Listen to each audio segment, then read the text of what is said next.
صباح الفل عليكم وصباح صنع في مصر. النهارده بقى حاجة قوية، حاجة ابتكار واختراع، صباح الناس اللي بتعمل الاد فاليو الحلوة. طيب احنا طبعا اتكلمنا على القطاع الغذائي ودخلنا كده حتة منه على القطاع الزراعي اللي هو بيمثل تقريبا 11.3 من الناتج القومي عندنا في مصر. طيب حاجة حلوة قوي بقى، احنا عندنا في مصر بنزرع الأرض دي عشان نزرعها. من ضمن الحاجات اللي احنا بنستخدمها هي الكيماويات والأسمدة، ونسمد الأرض والكلام ده كله ونستخدم الكيماويات. جزء كبير منها بتاعة الأسمدة هو بيكون عبارة عن كرات بتتعمل السماد وتبتدي انها تتحط في الأرض. طيب اتس اوكي، مفيش مشكلة. ايه المشكلة؟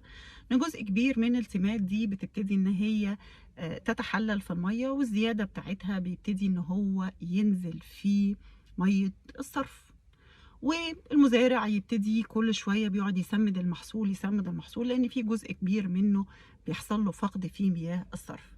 طيب فين الجديد بقى؟ الجديد لما تبقى السماد مش باودر او كريستالات، لما تبقى السماد ليكويد. الجديد اللي فيه الار&دي مش جايه من كيميكال، جايه من مستخلصات طبيعيه من اشجار ومن نباتات. ايه ده؟ هو في كده؟ في كده، وفيها ابتكار واختراع، وكمان طالعه من قلب مصر.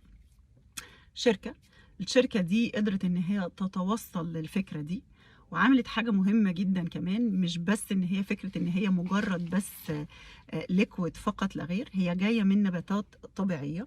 المزارعين طبعا والناس اللي عندها خبرة في الزراعة، انت عشان تقدر ترجع جودة الارض بتاعتك او الزراعة بتاعتك لما كانت سابقة، بيفضل ان انت الجذور بتاعت النباتات بتسيبها، او ساعات كمان ياخدوا المخلفات بتاعت النباتات ويجففوها ويبتدوا ان هم يغذوا بيها التربة بتاعتهم. كل الكلام ده كله اللي عملت الأسمدة دي أو الشركة دي اللي عملته إن هي جابت أصلا الأسمدة دي جاية مستخلصة من نباتات، فهي مش بس بتغذي النبات اللي هو دلوقتي بيتزرع في الأرض، ده هي كمان بتغذي التربة نفسها وبترجع للتربة قوتها تاني من أول وجديد، وترجع لها العناصر الغذائية اللي بتفقدها مع دورة زراعة ورا دورة زراعة ورا دورة زراعة.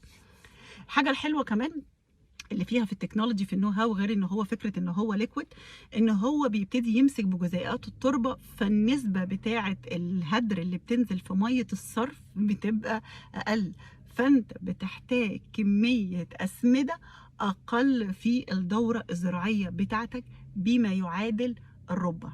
والربع ده مثال صغير قوي على محصول الفراوله، والمزارعين عارفين ان محصول الفراوله بيقعد يتسمد كتير جدا في الدوره الزراعيه بتاعته. فلك ان تتخيل ان انت توفر ال3/4 وتصرف بس الربع في الاسمده.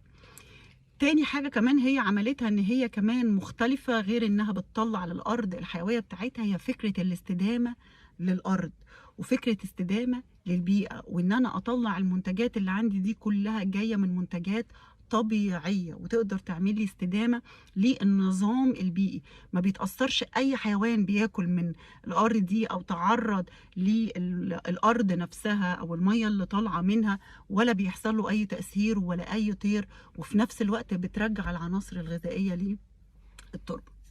تحية للناس الحلوة، تحية للناس اللي بتعمل حاجة مختلفة وفيها كان ابتكار واختراع أول مرة يتعمل في مصر. تحية للناس اللي فعلا عايزة تعمل اد فاليو وتعمل امباكت. تحية لشركة الدواء للتنمية الزراعية، وعلى فكرة موجودة في اسكندرية، موجودة في العمرية. وتحية للناس الحلوة اللي بتعمل اد فاليو، وصباح صنع في مصر.